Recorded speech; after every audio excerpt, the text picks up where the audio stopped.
విశాఖ ఉత్సవ్ కి ఉమ్మడి విశాఖ జిల్లా సిద్ధమవుతోంది. జనవరి 24వ తేదీ నుండి ఫిబ్రవరి 1వ తేదీ వరకు ఈ ఉత్సవాలు విశాఖపట్నం, అనకాపల్లి, అరకు జిల్లాలో జరగనున్నాయి. ఈ ఉత్సవం 20 వేదికలలో 500కు పైగా ప్రత్యేకంగా రూపొందించిన కార్యక్రమాలతో అలరించనుంది. 650 మందికి పైగా కళాకారులు మరియు ప్రదర్శకులు ఈ వేడుకల్లో పాల్గొంటున్నారు. 26 కిలోమీటర్ల సుందరమైన తీర ప్రాంతం ప్రధాన కేంద్రంగా సాగే ఈ ఉత్సవం ప్రాంతీయ అభివృద్ధిని మరియు పర్యాటక ప్రగతిని చాటి చెబుతూ అంతర్జాతీయ స్థాయిలో గుర్తింపును తీసుకొస్తుందని ప్రభుత్వం భావిస్తుంది.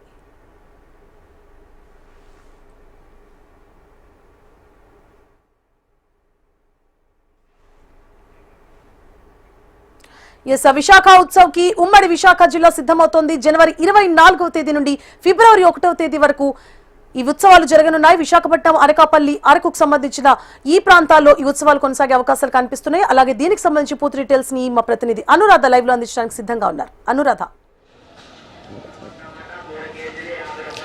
సువర్ణ, ప్రస్తుతం మనం చూసుకుంటే కనుక విశాఖ ఉత్సవ్కి విశాఖపట్నం నుంచి అనకాపల్లి, అల్లూరి జిల్లా అంటే ఉమ్మడి విశాఖ జిల్లా అంతా కూడా సిద్ధమైపోతుంది. ఈ నెల 24వ తేదీ నుంచి ఫిబ్రవరి 1వ తేదీ వరకు కూడా విశాఖ ఉత్సవ్ని నిర్వహించనున్నారు. విశాఖపట్నంలో 9 రోజుల పాటు ఈవెంట్స్ జరుగుతాయి. అలాగే అనకాపల్లిలో 29, 30వ తారీఖున, అలాగే అల్లూరి జిల్లాలో 30వ తారీఖున, 1వ తారీఖున ఉత్సవాలను నిర్వహించేందుకు జిల్లా యంత్రాంగాలు అన్ని ఏర్పాట్లు కూడా చేశాయి. ముఖ్యంగా పర్యాటక అభివృద్ధి, హాస్పిటాలిటీ, అలాగే ఇక్కడ లోకల్గా కొంతమందికి ఉపాధి కల్పన, అలాగే మొత్తం వరల్డ్ టూరిజం డెస్టినేషన్ గా విశాఖపట్నాన్ని ప్రొజెక్ట్ చేయడం అనేది ప్రధాన లక్ష్యాలుగా ఈ విశాఖ ఉత్సవం అయితే నిర్వహిస్తూ ఉన్నారు. అయితే దీనికి సంబంధించి దాదాపుగా 10 లక్షల మంది వీక్షించే అవకాశం ఉంది ఉత్సవాలను కూడా అంచనాలు వేస్తున్నారు. అందుకు తగిన ఏర్పాట్లు అయితే మాత్రం చేస్తూ ఉన్నారు.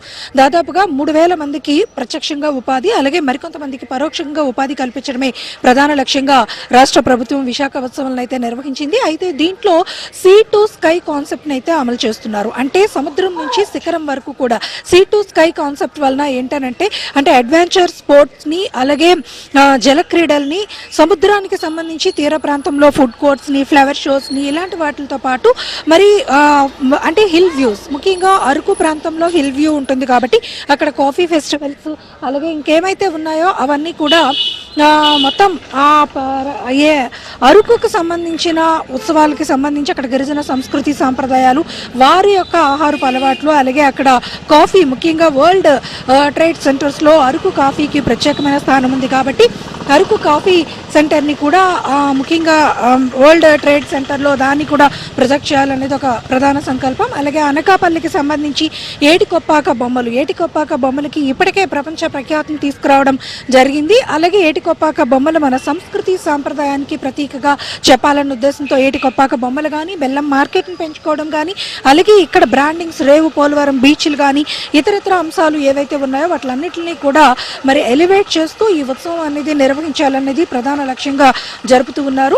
దీనికి సంబంధించి భారీ బడ్జెట్తో ఈవెంట్స్ని కూడా ప్లాన్ చేశారు. దాదాపుగా 500 ఈవెంట్స్ని మొత్తం ఈ 9 రోజుల పాటు నిర్వహించేదానికి ఏర్పాట్లన్నీ కూడా చేస్తూ ఉన్నారు. అన్ని వర్గాలని కూడా కలుపుకొని ఈ ఉత్సవం నిర్వహణ అనేది చేయాలి అన్నది ప్రధానంగా తెలుస్తుంది. ఇక్కడ విశాఖపట్నంలో చూసుకుంటే సముద్ర తీర ప్రాంతం, ముఖ్యంగా 26 కిలోమీటర్ల వరకు కూడా సముద్ర తీర ప్రాంతంలో రకరకాల ఈవెంట్స్ని, స్పోర్ట్స్ని, అలాగే వాటర్ స్పోర్ట్స్ని, వాటిలన్నింటినీ కూడా పెట్టడంతో పాటు మరి కైలాసగిరి, ఆర్కే బీచ్, ఇక్కడున్న విశాఖపట్నంలో ఉన్న టూరిజం డెస్టినేషన్ అన్నింటినీ కూడా ప్రధానంగా ఎలివేట్ చేయాలి ప్రపంచ పర్యాటక పటంలో అనేది ఒక ప్రధాన లక్ష్యం.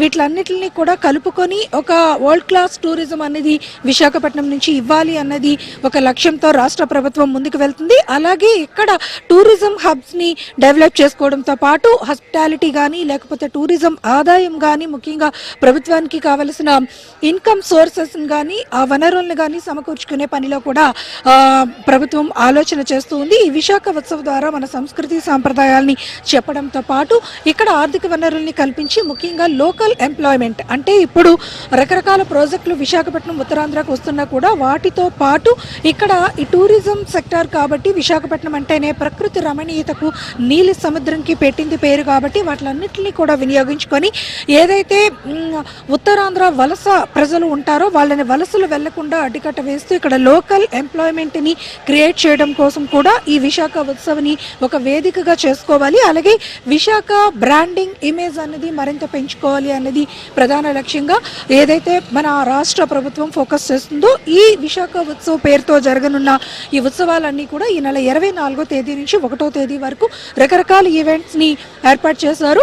అవన్నీ కూడా ఉదయం పూట ఫ్లవర్ షోస్ కానీ అలాగే లేడీస్కి సంబంధించిన రకరకాల కల్చరల్ ఈవెంట్స్ కానీ ఇవన్నీ ఉంటాయి. సాయంత్రం పూట పూర్తిగా ఎంటర్టైన్మెంట్ జోన్ని ఫిక్స్ చేస్తూ ఉన్నారు. ఎందుకంటే బీచ్ రోడ్లో వచ్చే క్రౌడ్ మేనేజ్మెంట్స్ని కూడా తీసుకోవాలి కాబట్టి వాటిలన్నింటినీ కూడా అంచనాలు వేస్తూ కార్యక్రమాలన్నీ నిర్వహణ చేయాలి అన్నది ప్రస్తుతం రాష్ట్ర ప్రభుత్వం ముందున్న ప్లానింగ్. దానికోసం సంబంధించి ఇప్పటికే మంత్రులందరూ కూడా కలిసి అంటే ఉత్తరాంధ్ర జిల్లాలకి సంబంధించిన ఇన్ఛార్జ్ మినిస్టర్స్ ఇక్కడ ప్రజాప్రతినిధులు అందరూ కూడా సమీక్షా సమావేశాలు నిర్వహించి అధికారుల దగ్గర నుంచి పూర్తి నివేదిక అప్డేట్స్ తీసుకున్న తర్వాత ఈ ఉత్సవ నిర్వహణ కోసం ఏర్పాట్లు అయితే చేస్తున్నారు. అయితే అదే సందర్భంలో మరొక ప్రశ్న కూడా వినిపిస్తూ ఉంది. ముఖ్యంగా ఏదైతే సంక్రాంతి సీజన్ అయిపోయింది కాబట్టి మరి టూరిస్టులని అట్రాక్ట్ చేసే అంశాలు ఎక్కువగా ఉండాలి. ఎందుకనంటే లాస్ట్ టైమ్స్ కూడా విశాఖ ఉత్సవ్ జనవరి ఎండింగ్ మాసంలో నిర్వహించడం వలన కొంత క్రౌడ్ అనేది తగ్గింది. వాటిలన్నింటినీ కూడా దృష్టిలో పెట్టుకుని ఆ మేనేజ్మెంట్స్ ఎలా చేయాలన్న దాని మీద కూడా ఒక అంచనాను అయితే వేశారు. ఆ నివేదికలు కూడా అధికారుల దగ్గర నుంచి అయితే మాత్రం తీసుకుంటూ ఉన్నారు. ఓవరాల్గా మొత్తం రాష్ట్ర ప్రభుత్వం చేపడుతున్న విశాఖ ఉత్సవం అనేది పూర్తి స్థాయిలో సక్సెస్ చేసి ఇక్కడ లోకల్ ఎంప్లాయ్మెంట్ని పెంచుకోవడంతో పాటు పర్యాటక వనరుల్ని అభివృద్ధి చేసుకోవడం ప్రధాన లక్ష్యంగా విశాఖ ఉత్సవ్, అనకాపల్లి ఉత్సవ్, అరకు ఉత్సవాన్ని కూడా నిర్వహించనున్నారు. అరకులో కంప్లీట్గా హిల్ వ్యూకి సంబంధించిన eco tourism, coffee festivals, hot balloon festivals ఇవన్నీ కూడా ఉంటాయి. గిరిజన సంస్కృతి సాంప్రదాయం వాళ్ళ ఆహారపు అలవాట్ల ప్రకారం వాళ్ళని అక్కడ అట్రాక్ట్ చేసే అంశాలని ప్రధానంగా అక్కడ ఆ 2 రోజుల ఈవెంట్స్లో నిర్వహించనున్నారు. ముఖ్యంగా గిరిజన సాంప్రదాయ నృత్యాలు అలాగే టూరిస్టులని అట్రాక్ట్ చేసే ఏదైతే ట్రైబల్ యాక్టివిటీస్ అన్నీ కూడా అక్కడ ఉంటాయి. అలాగే అనకాపల్లికి సంబంధించి ముఖ్యంగా అనకాపల్లిలో వస్తున్న రోజుల్లో కూడా పెద్ద పెద్ద ప్రాజెక్టులు రానున్నాయి. ఇక్కడికి వివిధ ప్రాంతాల నుంచి మైగ్రేటెడ్ పీపుల్ రానున్నారు కాబట్టి ఆ ప్రాంతాలన్నింటినీ కూడా డెవలప్ చేసుకోవడం కూడా ప్రధాన లక్ష్యం.